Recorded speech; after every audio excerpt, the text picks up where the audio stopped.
Hello everyone. So today we will see case based questions. So in this video we will today understand about the case based questions. Today we will see on case based questions on kidney function test, that is KFT. So renal function test or kidney function test, today we will see all the case based study and how to solve this case based study.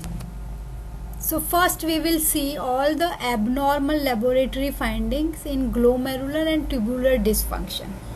So in glomerular dysfunction, serum, urea, creatinine, uric acid, phosphate, potassium, they all are increased. Whereas you see in the tubular, the potassium, phosphate, bicarbonate and even pH, they all are decreased.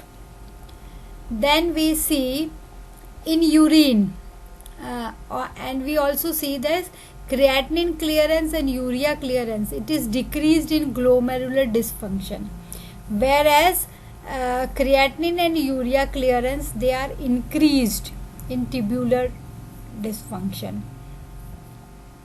Then in urine parameters, if we see, urate is increased, calcium is decreased, pH is decreased, whereas in tubular you see sodium is increased, and urinary volume, if we see, then it is decreased in case of glomerular abnormalities, whereas in tubular it is increased. Urea is increased, sodium is decreased, and protein is present in glomerular, whereas in tubular specific gravity and osmolarity are also decreased, but caste is present. Then urinary abnormality found in common urinary system disease. So we will see all the common foundings, abnormal foundings which are seen in urinary system disease. So first condition is in acute glomerulonephritis, there is decreased urine flow, increased turbidity, and proteinuria, it is less than 2 grams, and hematuria is seen. In nephrotic syndrome, lipid is in urine, that is lipiduria, significant proteinuria, so it is less than 4.5 grams in 24-hour urine. Then chronic glomerulonephritis, it is occasional lipiduria, decreased and fixed specific gravity, proteinuria is more than 2 grams with hematuria. Acute tubular necrosis, there is decreased urine volume, decreased specific gravity, minimum proteinuria and hematuria. In acute pyelonephritis, occasional odor, increased turbidity, minimum proteinuria and positive nitrate reaction. In diabetes mellitus, proteinuria, glycosuria and ketonuria are seen. In systemic lupus erythematosus, proteinuria is seen. In cystinosis, minimum proteinuria and hematuria. Acute allograft rejection, decreased urine volume, minimum proteinuria and hematuria. Viral nephropathy, minimum proteinuria and hematuria are present. Now we come to the different case studies.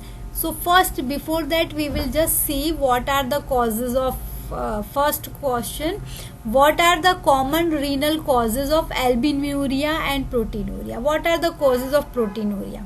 So proteinuria, the causes are renal disease only, with glomerulonephritis, nephrotic syndrome, diabetic nephropathy, pyelonephritis and hypertensive nephropathy.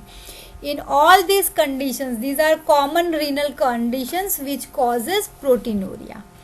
Then what is the biochemical basis of nephrotic syndrome?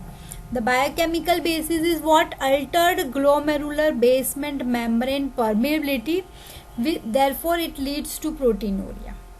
This may further lead to edema, hyperalbuminemia, hyperlipidemia, and hypercoagulability, which together constitute nephrotic syndrome.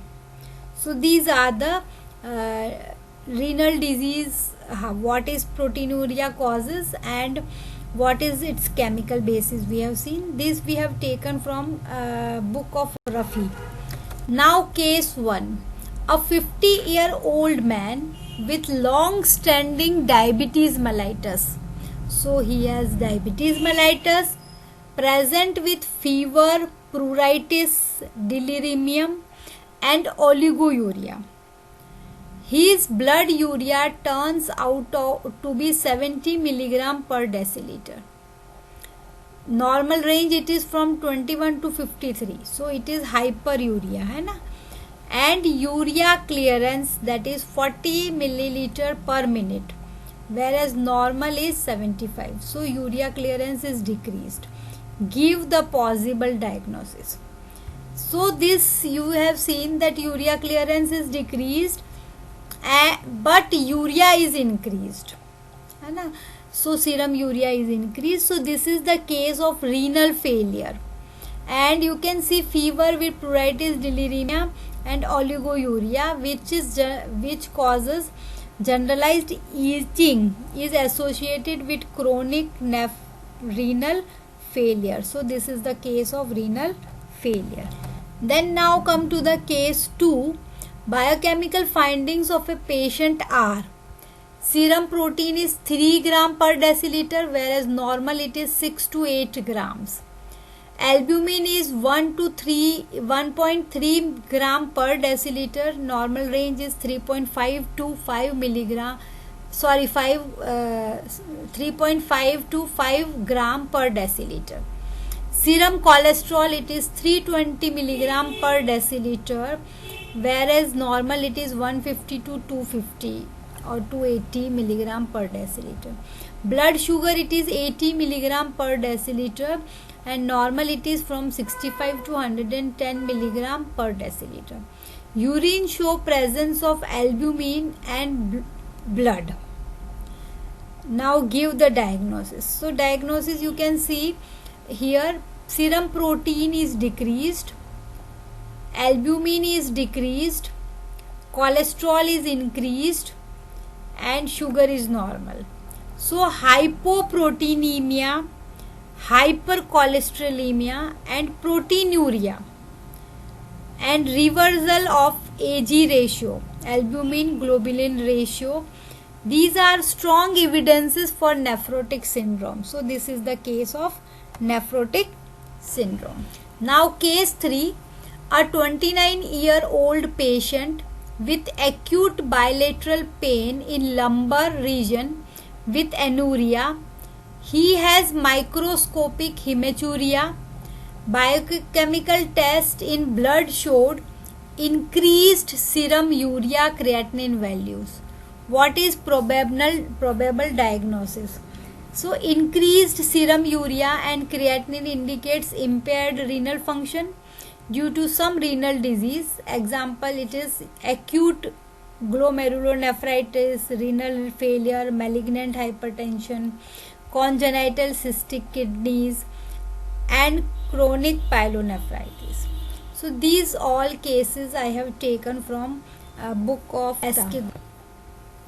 Then now come to the case 4. A 56-year-old hypertensive, it complains of dry painful eyes and xerostomia for a few weeks.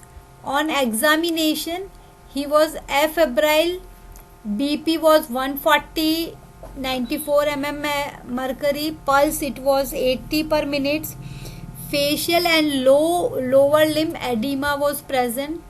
Investigation results were: fasting sugar was 280 milligram per deciliter, urine Benedict test was positive, urine protein was +3, serum albumin it was 2 gram per deciliter, serum cholesterol it was 280 milligram per deciliter, serum creatinine it was 2 milligram per deciliter, and urea it was 120 milligram per deciliter. Now serum immunoglobulins were normal. Test of hepatitis antigen was negative. Culture for bacteria and fungi revealed no growth. That's what, there was no infection. Serum electrophoresis showed increased alpha 2 band, with what is the possible diagnosis. So in that case we have seen that this can be the case of nephrotic syndrome because there was proteinuria, hypercholesterolemia, hypoalbuminemia, albumin level was reduced, and renal failure was there, and edema was there. So in diabetes and hypertension, these two are the main factors which may cause nephrotic syndrome. The causes of nephrotic syndrome may be primary minimal change of nephropathy, hereditary nephropathy, secondary diabetes mellitus, lupus erythematosus, amyloidosis, and paraproteinemia, viral infection. These are the causes, and treatment is treating protein loss, edema, hyperlipidemia, hypercoagulable state, associated nutritional deficiencies, protection from infection. This was the case of nephrotic syndrome. We have seen these are the causes, and these are the main causes of diabetes and hypertension, and treatment we have to treat for the protein loss, edema also, hyperlipidemia also, hypercoagulable state also, nutritional deficiency also, and protection from infection also. Now case 5, a 50-year-old patient was admitted for treatment of sore throat. So it was infection in the throat and pneumonia. He had poorly controlled diabetes mellitus, and on admission blood urea was 140. See, normal it is so less, and it was increased till 140, and serum creatinine was 2.8 milligram per deciliter. He received 2 liter fluid, but blood urea rose from 160 milligram per deciliter and serum creatinine to 3 milligram per deciliter. Urine output, which was initially good, dropped to 500 ml. So before it was high urine output, now it was decreased over a 24 hours period. Next day he developed shortness of breath and lower extremity edema. Blood urea rose to 300 milligram per deciliter. Blood urea was increasing, and serum creatinine was also increased to 3.6 milligram per deciliter. So what is the probable diagnosis? So it was a case of acute renal failure because there was bacterial infection, rising urea in creatinine, oliguria, edema, failed responses to diuretics, and lab investigation you have seen urea, burn, creatinine, uric acid, myoglobin, hemoglobin free, serum electrolytes which was low sodium, calcium were the low, and hyper were magnesium, potassium, and phosphate. Serological test ANA was preferred, hepatitis, anti-streptolysin, urine analysis, cast, eosinophils, uric acid, calcium oxalate crystals, urine electrolyte, and renal biopsies. Clinical feature, it is retention of nitrogen waste product, oliguria, electrolyte and acid base disturbances was. So the case causes of acute renal failure or because of this condition, the causes can be pre-renal, renal and post-renal. So the risk factors are hypertension, congestive heart failure, diabetes, multiple myeloma, chronic infection, and myeloproliferative disease. So we have finished and this I have taken from Vasudevan. So from all the 3 books I have taken the cases. I hope you understood. So thank you very much. Like, share and subscribe please, so that you can get the notification for the next. So in next we will see case based study on other topics. Thank you very much.